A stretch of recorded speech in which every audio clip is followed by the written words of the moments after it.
And so today's message is meet your fears with faith. And, you know, I've been a hairdresser for 30 years. I spend a lot of time around all kinds of people, all walks of life, all ages, and they open up to us. You know, they have comfort when they're with us, so they'll share. And so I get to hear a lot of stories from people. And this past year, I really have had a lot of people in my life who have had a lot of fear. And just from all over the spectrum of things to fear about. And I find that when I go to their homes and I'm doing their hair, I'm trying to comfort them.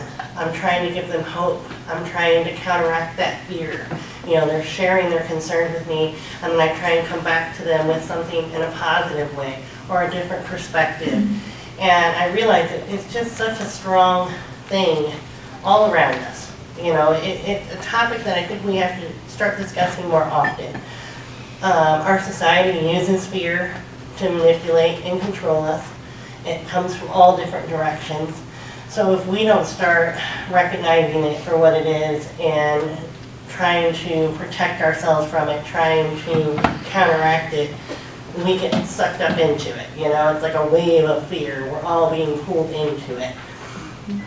Our fear response serves us well. I mean, it comes from the beginning of time when we were living out in the wild. We had to have fear to survive, right? We have our limbic system, our fight or flight system, and so we need fear. We need fear to keep us safe.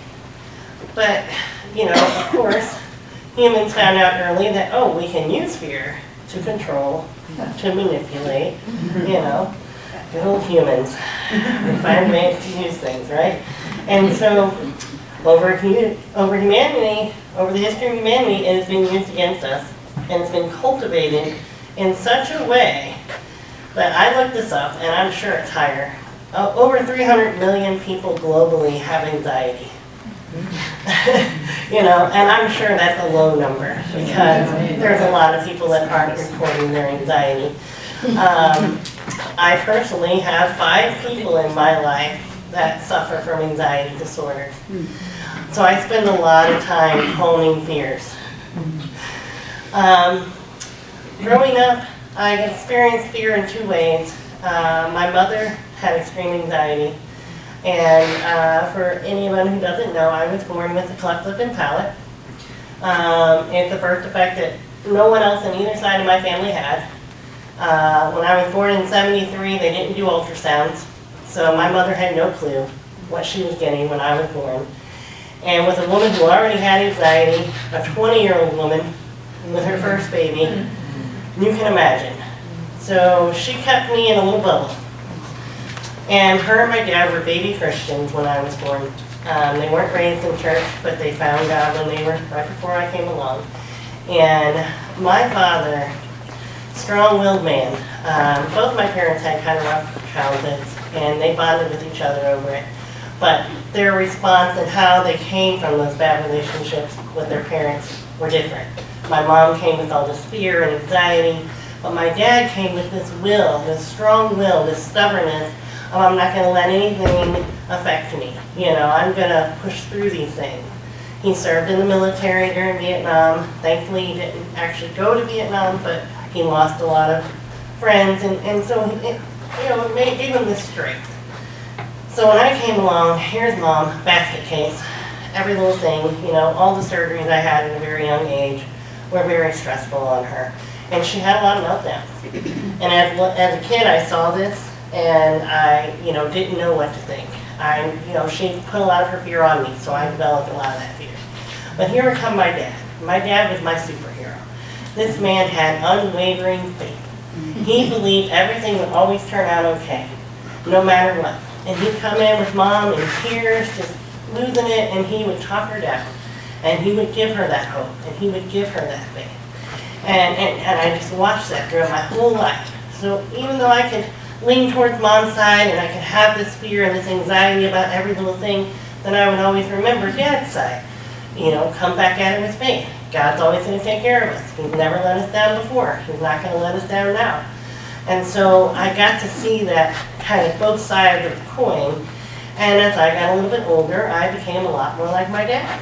I started developing this unwavering faith and hope.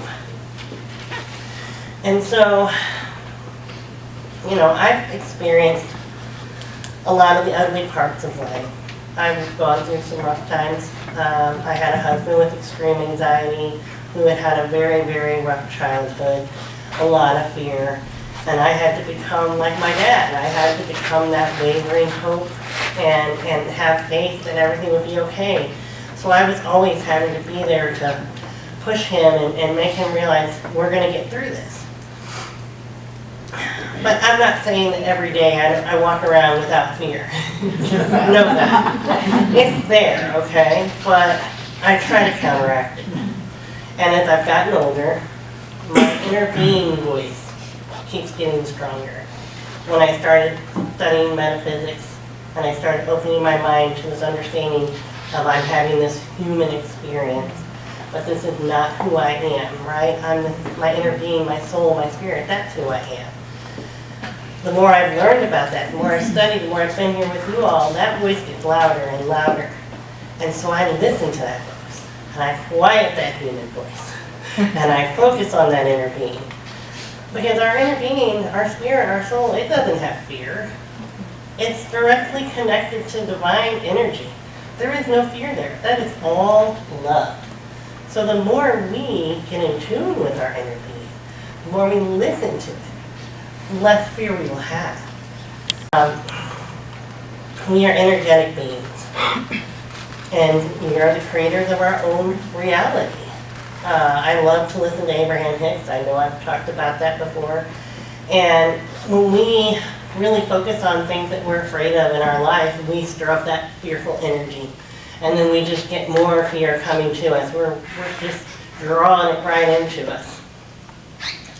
So I also love to talk about a book called Mind Hacking Happiness. And in that book, he talks about acknowledging the feeling. Because we can't ignore the feeling. We're humans. We're going to have a feeling of fear. That's never going to go away. But we have to see that feeling, acknowledge it, maybe be a detective, kind of figure out why we're feeling that feeling. And then we have to learn to release it. We have to hand it over. We have to find a way to take these amazing, creative, and imaginative brains we have. You know, our imagination we had as a child is still there. It's not gone. Society and life tries to smash it all down, but we still have that imagination. And Abraham talks about using that imagination to create in your mind a scenario of the best case scenario. Like I talked about the one time where instead of expecting the worst case scenario, I'm always planning for the worst. No, I'm going to start planning for the best case scenario. So when I use my imagination and my creative mind to think about what's the best outcome in any situation, I'm creating that energy. And now I'm going to draw that energy to me. Because I'm not focusing on that fear anymore. I'm focusing on what's the most wonderful thing that could happen in this outcome. And now I'm creating that energy. You know, I like to think of it as like a swirl of energy. Okay, I'm just going to start sucking in all the good stuff, you know? So if we can just get creative and really think, I mean, because our minds can run wild with the worst thing that can happen. I mean, let's be honest. We can really think of some awful things that can go wrong, right? I mean, so what if you use that same creative ability to think of the most amazing things that can happen? I can tell you how many times in my life that some of the most amazing things that I'm just like, I can't believe this happened. Like, I would have never expected this. So shame on me for never expecting that. I should be expecting that. Because I have this energy inside me. I'm directly connected to the divine. And so of course wonderful things can happen for me. Of course wonderful things can happen for you. So it's really believing it though. Like, how hard is it for us to really believe? We can talk a good talk, but you gotta really believe it. That's where the magic is. If you really believe you are spiritual beings, then you should have no reason to fear. Because God has always got your back. And you are always going to come out the other side being successful, having the outcome you want, if you can really believe it. And learning to just let that fear go, releasing it, acknowledging it, yes, it's part of my human experience. Human school is not easy, in case you didn't notice. Human school is hard. But you chose to come down here and have this human experience. And so we have to remember, okay, I'm doing this. This is an experience, but this is not who I am. When I'm feeling that fear, I don't want to live in that fear. I don't want to live in that space. I want to feel it. I want to acknowledge it and go, okay, I get it. Now go. You know? And I tell you guys how I talk to myself in the car, and you know, and when I feel something coming on, I'll be like, okay, brain, I hear you, and I know why you feel this way, but we're not going to stay here. I got divine energy flowing through me, so you can go. You know, and sometimes just doing that silly thing of saying those words out loud, talking to yourself, you'll be amazed because you're not only believing it, but you're speaking it. And so that's where the magic can come from. So when you're feeling fear for yourself or for others or the world around you, acknowledge it. Be a detective. Figure out why you're feeling this fear. And then release it. You know, I like to say a lot of times to my guides and my angels, I'll say, thy will be done. Thy will be done. You guys, you know what's best for me, thy will be done. I'm not going to make up the scenario, I'm going to let you take over. And such that's a statement we've heard forever, thy will be done. But I use it all the time because it's not my will, it's divine's will. I'm letting divine's will be done. So when you recognize these feelings and you validate them, but you make the choice to release it and have faith in the Divine One's plan. Try to believe in that best case scenario and truly trust in your journey. Know that you will survive this human school and you will learn a lot from it. Your inner being is always there and directly connected to divine energy. So we know it's important to quiet our mind, to get in tune with that inner being, to get in tune with that divine energy, and to release and be ready to receive it, and open to guidance and clarity. I often will tell my angels and guides, you know, I'm scared of this going one way or the other, so please just give me guidance, give me clarity, show me what I need to know. And they do. And it will present itself in all different kinds of ways. So you got to be open to receive it in many ways. You never know how it's going to come to you, so you got to just be open. And that's how you can meet fear with faith. Because faith, that's our superpower, guys. That's where the magic is when we really, truly believe.